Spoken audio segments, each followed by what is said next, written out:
Bienvenue dans ce 7e épisode d'e-commerce Geeks. Si vous avez un site e-commerce, vous êtes sûrement inquiété plus d'une fois du nombre de paniers abandonnés sur votre site. C'est un problème qu'on rencontre tous.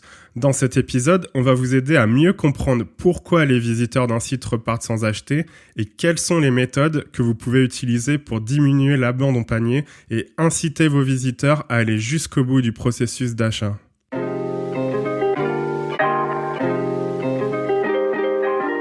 Bonjour et bienvenue sur e-commerce Geeks, le podcast des passionnés du e-commerce.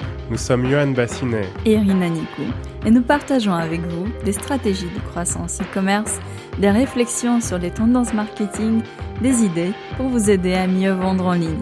Ce podcast sort toutes les semaines, pensez à vous abonner pour ne manquer aucun épisode. Imaginez que vous êtes dans un centre commercial. Combien de fois cela vous arrive d'entrer dans un magasin pour finalement sortir sans rien acheter ? Soyons honnêtes, il est rare de trouver ce qu'on recherche dans la première boutique visitée. Peut-être que vous voulez comme moi vous rendre dans d'autres magasins juste pour voir toutes les options disponibles.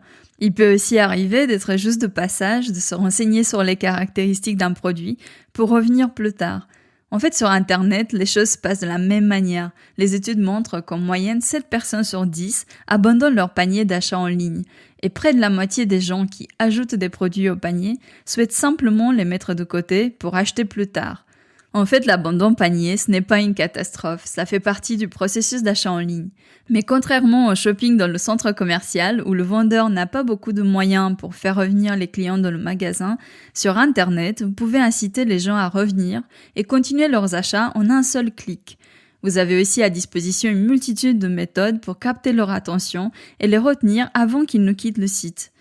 Après, c'est vrai, ce n'est pas si simple vu que l'attention de votre visiteur est très volatile.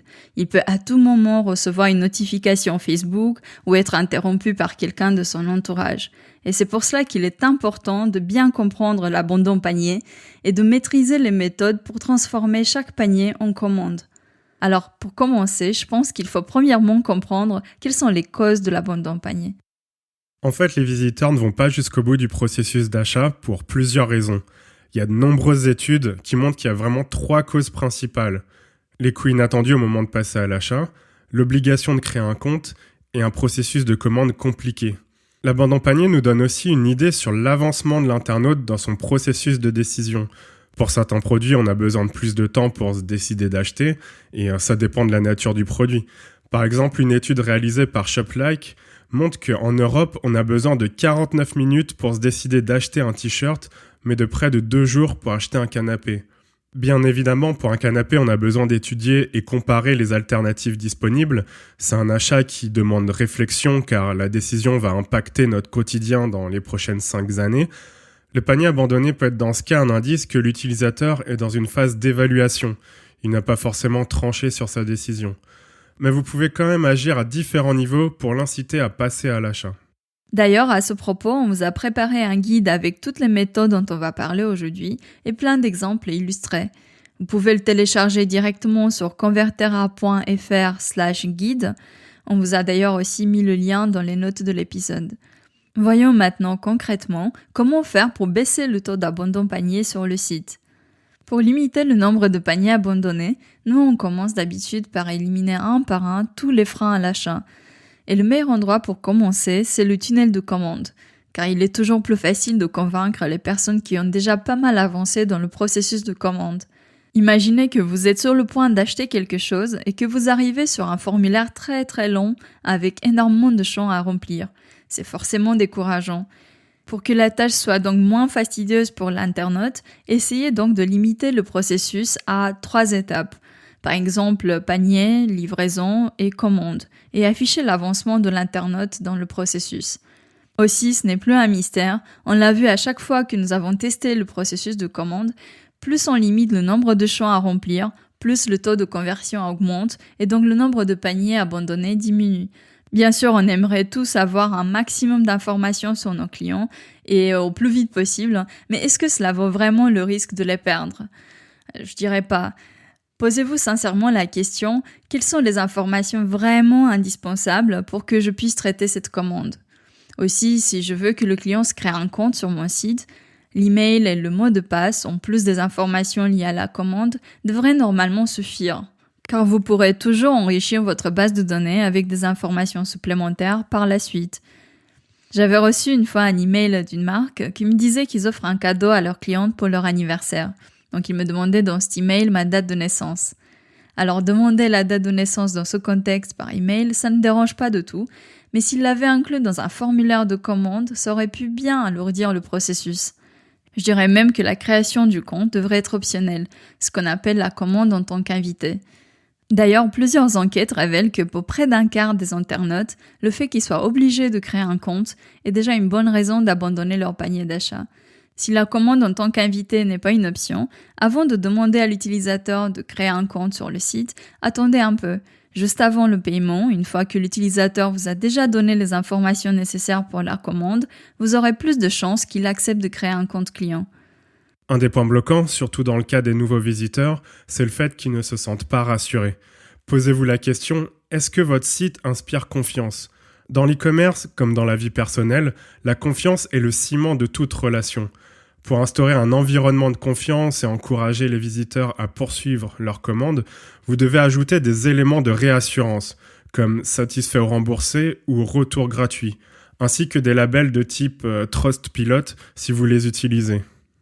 Une autre chose à faire, qui paraît évidente, mais j'ai remarqué au fil des ans que son importance est vraiment sous-estimée, ce sont les fiches produits. En fait, on regarde ce qui se passe après que la personne a ajouté le produit au panier, mais ce qui la bloque pourrait simplement être une hésitation en ce qui concerne le produit.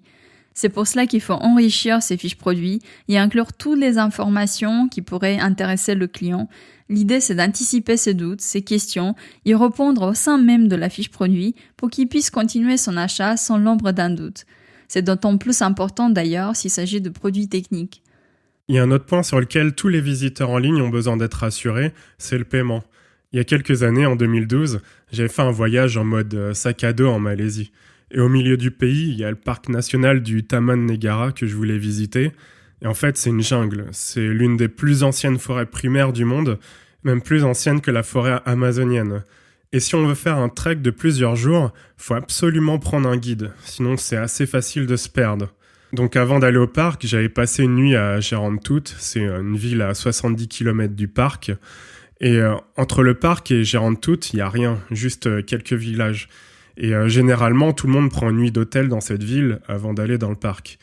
Et justement, à l'hôtel, j'avais demandé conseil à la réception pour savoir comment ça se passe, comment réserver un guide. Et là, il me dit « Oui, en fait, c'est simple. Tu vas sur le site du parc et tu peux réserver et payer directement sur le site. » Je lui dis « Ok. » Bon, je vais sur le site et là, waouh, j'ai l'impression vraiment de faire un bond dans les années 90. Genre le design du site et la mise en page étaient vraiment rétro.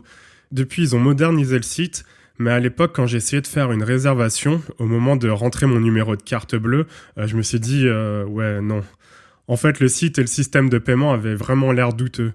Et au final, j'ai laissé tomber. J'ai préféré aller directement à l'entrée du parc et voir comment ça se passe. Et j'ai payé en cash directement sur place. Et c'est pour cela que sur un site e-commerce, il est crucial pour le client de savoir que le paiement sera sécurisé avant de continuer ses achats. Donc faites-le savoir, affichez les logos qui rassurent en bas des pages de votre site et sur les pages du tunnel de commande. Ça peut être les logos Visa, Mastercard, PayPal. En fait, les logos des cartes et solutions de paiement acceptées et de sécurité du paiement. Et aussi, les internautes souhaitent une solution de paiement qui leur est familière. Donc, c'est pas mal de proposer plusieurs moyens de paiement pour que chacun s'y retrouve. J'étais tombée sur une étude intéressante dont je voulais vous parler. C'est une étude de Forrester Research qui montre que 4 internautes sur 10 utilisent le panier simplement pour mettre de côté des produits pour les acheter plus tard. En fait, le panier d'achat servirait donc de liste d'achat et permettrait de comparer les prix en prenant en compte les frais de livraison. Alors pour leur faciliter la tâche, ça peut être intéressant de leur donner la possibilité de sauvegarder les produits qui les intéressent en les ajoutant plutôt à une liste de favoris. IKEA le fait d'ailleurs très bien. Sur le site, on peut se créer une liste d'achat. À partir de cette liste, on a la possibilité d'ajouter des produits dans le panier si on veut poursuivre la commande ou vérifier en un clic la disponibilité de chaque produit en magasin. Ce qui est pratique, c'est que l'utilisateur peut se servir de cette liste lors de sa prochaine visite chez IKEA en magasin.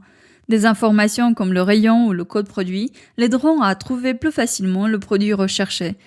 La fonctionnalité liste de favoris permet aussi de faire la distinction entre les produits mis de côté et les véritables paniers abandonnés, donc on peut mieux interpréter les indicateurs statistiques.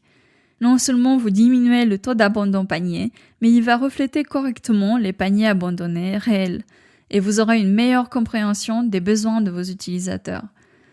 Aussi, ce qui est intéressant, c'est de récupérer l'adresse email de l'utilisateur qui souhaite sauvegarder une liste de favoris. C'est une information précieuse qui vous permettra de leur rappeler le contenu de la liste ou de les inspirer en leur présentant des produits similaires. Un autre levier important pour réduire les paniers abandonnés, c'est la livraison. Je pense que ça arrive à tout le monde. Imaginez, vous êtes sur un site e-commerce et vous avez besoin d'un livre. Au bout d'un quart d'heure de recherche, vous l'avez trouvé, vous le rajoutez à votre panier, et au moment de passer commande, vous voyez les frais de port qui apparaissent à un tarif exorbitant. Et là, la première chose qui vous vient à l'esprit, c'est le prix de livraison est trop cher, et peut-être que je peux le trouver ailleurs, et donc vous quittez le site. Et c'est pour ça qu'on vous recommande d'annoncer les frais de livraison le plus tôt possible dans le parcours d'achat. Car un quart des internautes abandonnent leur panier en raison d'un manque d'informations sur les frais de port. Donc les frais de livraison ne doivent pas être une surprise pour l'acheteur. Vous devez donc les afficher au plus tôt dans le tunnel de commande, voire même sur la fiche produit. Alors vous allez me dire que vous ne pourrez pas toujours afficher une estimation précise car vous ne connaissez pas encore l'adresse de livraison, et ce qui est vrai. Mais ce qui est possible de faire dans ce cas, c'est d'afficher les frais de livraison de base dans le pays d'origine de l'internaute, comme par exemple livraison en France métropolitaine à partir de X euros. Et dans tous les cas, pensez à standardiser la livraison pour simplifier le calcul des frais de port et donc pouvoir les afficher le plus en amont possible. Aussi, quand il s'agit de la livraison, chacun a ses préférences. Certains vont préférer la livraison moins chère, d'autres souhaiteront recevoir leurs achats au plus vite possible ou être livrés en point relais. Pour répondre à tous ces besoins et éviter que les visiteurs abandonnent leurs achats, il est important de proposer au moins 2 ou 3 types de livraison, donc au moins une option moins chère et une livraison express. Et une autre chose à faire, et qui est d'ailleurs la méthode la plus efficace pour lutter contre l'abandon de panier, c'est la livraison gratuite. Les internautes s'attendent de nos jours à ce que la livraison soit offerte, et plus de la moitié d'entre eux affirment que les coûts de livraison sont la principale raison d'abandonner le panier. Et si vous ne pouvez pas intégrer la livraison dans le prix de vos produits, vous pouvez envisager de l'offrir à partir d'un certain montant de commande. Ça vous permet d'augmenter vos ventes ainsi que le montant du panier moyen. Faut pas voir la livraison gratuite comme un coût, mais plutôt comme un levier de croissance. D'ailleurs, si vous souhaitez en savoir plus sur la livraison gratuite, comment l'utiliser pour booster vos ventes, on a fait un épisode complet sur le sujet. C'est l'épisode 5. Vous pouvez le retrouver dans la liste des épisodes sur votre appli de podcast ou y accéder directement sur le site à l'adresse convertera.fr/5. Maintenant, disons que vous avez tout mis en place, les éléments de réassurance, les listes de favoris, que les frais de livraison sont bien visibles, mais le visiteur souhaite tout de même quitter le site sans acheter. Alors dans ce cas, ce qu'on peut faire, c'est de lui afficher une pop-up de sortie. Et il est possible de ne cibler que les internautes qui ont déjà ajouté des produits à leur panier et qui s'apprêtent à quitter le site sans acheter. Pour avoir un maximum d'impact, vous pouvez inclure dans la pop-up une offre à durée limitée avec un code promo par exemple. Il peut s'agir d'une remise ou d'une livraison gratuite valable pour seulement 24 heures. Mais on peut aussi offrir un bon d'achat ou un cadeau dont ils pourront bénéficier lors de leur prochaine commande. L'avantage dans ce cas, c'est que vous obtenez aussi l'adresse email des visiteurs. Parce que les laisser partir alors qu'ils sont très intéressés par vos produits, ce serait comme si vous faisiez une belle rencontre, mais que vous oubliez d'échanger vos coordonnées pour rester en contact. L'adresse email vous permettra de les relancer par email par rapport au panier abandonné. En fait, aujourd'hui, on s'est dit qu'on vous parlera de tout ce que vous pouvez faire sur le site pour diminuer les paniers abandonnés. Mais si le visiteur a déjà quitté le site, tout n'est pas perdu. Vous pouvez par la suite lui envoyer une série d'emails de relance. En fait, un simple email peut tout changer. Les emails de relance sont le moyen le plus efficace de transformer les paniers abandonnés en vente. La majorité des solutions e-commerce vous permettent déjà de créer un email de relance.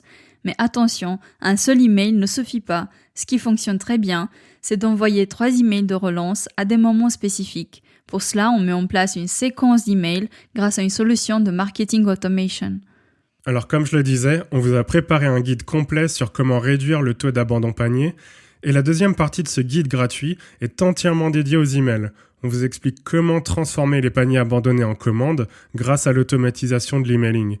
Vous allez voir comment préparer votre stratégie d'emailing, comment concevoir vos messages et à quel moment envoyer chaque email de la série. Vous allez avoir entre les mains des exemples concrets de séquences d'emails qui permettent de récupérer jusqu'à 15 à 20% des ventes. Alors tout ça se trouve sur convertera.fr/guide. J'espère que cet épisode vous a aidé à mieux comprendre les paniers abandonnés et à transformer un maximum de paniers abandonnés en commandes. En attendant, mille merci d'avoir écouté jusqu'ici. N'oubliez pas, si le podcast vous plaît et que vous aimez ce qu'on fait, laissez-nous un commentaire sur iTunes, mettez 5 étoiles ou partagez ce podcast avec vos amis. Merci d'avoir passé ce moment avec nous. À très vite.